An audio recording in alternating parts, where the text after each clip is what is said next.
call Dr. Manjula Jayakumar for a talk on DVD syndrome, a way out. Is there a way out, Manjula? I don't know.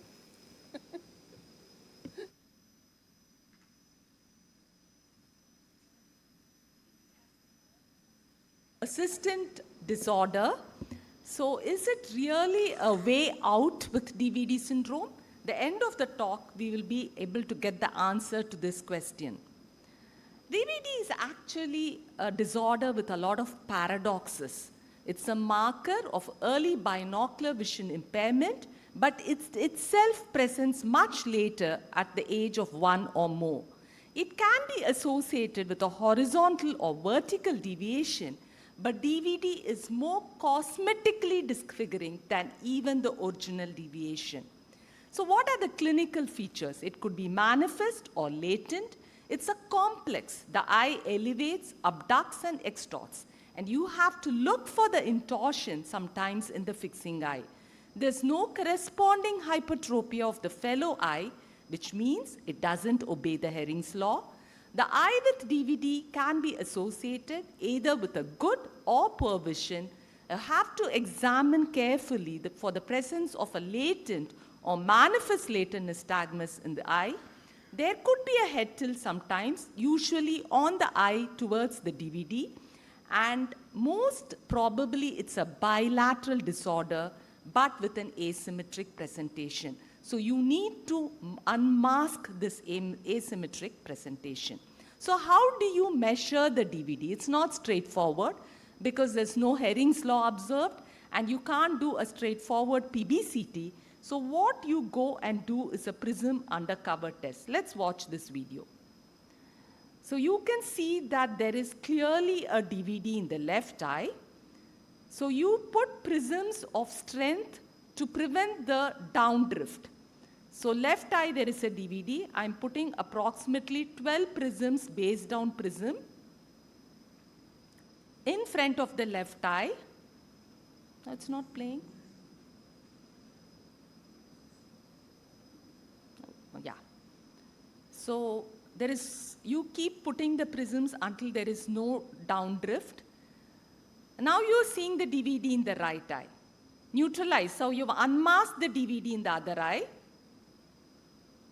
So you ask your assistant, oh, it has to play a little faster. Okay. Now this is around 10 prisms. Now all that you're seeing is a small flick exo. So you neutralize the exo and you get the DVD, 12 in the left and 10 in the right. This is how you neutralize DVDs and you will unmask. So what if the vision is not good? If the vision is not good, then you have to use the Hirschberg or the inferior scleral show. You match that. Okay, this is an eye with poor vision. So you use prisms to match. See, now the scleral show is matched in both eyes. So this amount of measurement is very important because that will give you as to how much of correction you will go about. So what are the differentials which add to the confusions? DVD is fairly a straightforward diagnosis, but sometimes skew deviations and primary inferior oblique overactions can be the confusions. In primary inferior oblique overaction, you get a V pattern and a corresponding hypertropia of the abducting eye. Skew, the deviation is little concomitant, and you have torsions of the fundus towards the hypertropic eye. So these are the differentials. And when do you interfere? When it is a cosmetic blemish. And when is it a cosmetic blemish? When you have a large DVD, spontaneous DVD, frequency is more often frequent, and there is an anomalous head posture. So you grade the deviation, measure the deviation, and then go about the surgical correction. Sadly, DVD has no medical management. It's always surgical. And the first thing that you look forward is there an inferior oblique overaction? Suppose you have a DVD with inferior oblique overaction, as you see in this child, then you do an inferior oblique anterior transposition. The solution is simple. You do AIOC2024 in both eyes, but you can make it asymmetric if the inferior oblique overaction is asymmetric between the two eyes. And the results are beautiful. and also very long-standing. And if there is no inferior oblique overaction, then you have to address either the superior rectus or inferior rectus. In this case, it's a non-seeing eye. She has very poor vision in the right eye, so I have taken up unilateral surgery. This is the only condition when you would operate DVD unilaterally, when the vision is very poor. So this eye, I have done a large unilateral inferior rectus resection. So when you do unilateral resection, your surgical dosage will be slightly lesser than bilateral surgeries. So this is the table which I broadly follow. So you see the dosage for each and every measurement of deviation, unilateral versus bilateral, the surgical dosage is about 1 to 2 millimeters less. So this is how you titrate. So essentially, you will do a bilateral surgery, unilateral only when it is a densely amblyopic eye or an eye with poor vision. The other surgery which you can do equally efficiently is your inferior rectus plication.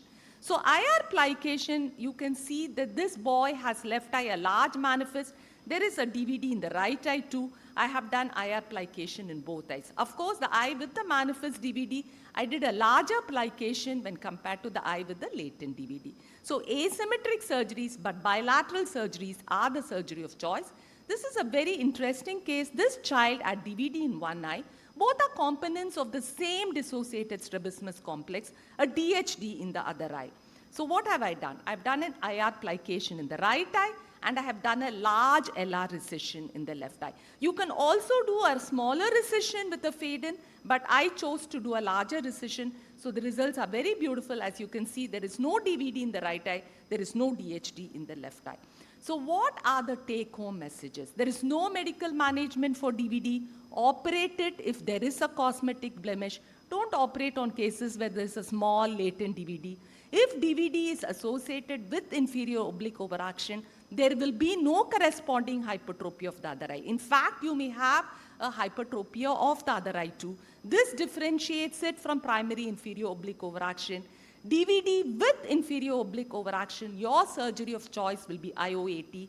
Perform always bilateral IO80s. It could be asymmetric if there is an asymmetric overactions. Do not perform inferior oblique over anterior transposition if there is significant superior oblique overaction.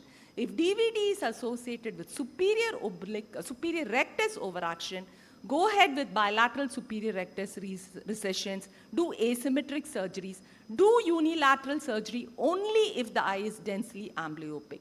Do not do superior rectus recession and inferior rectus plication at the same setting.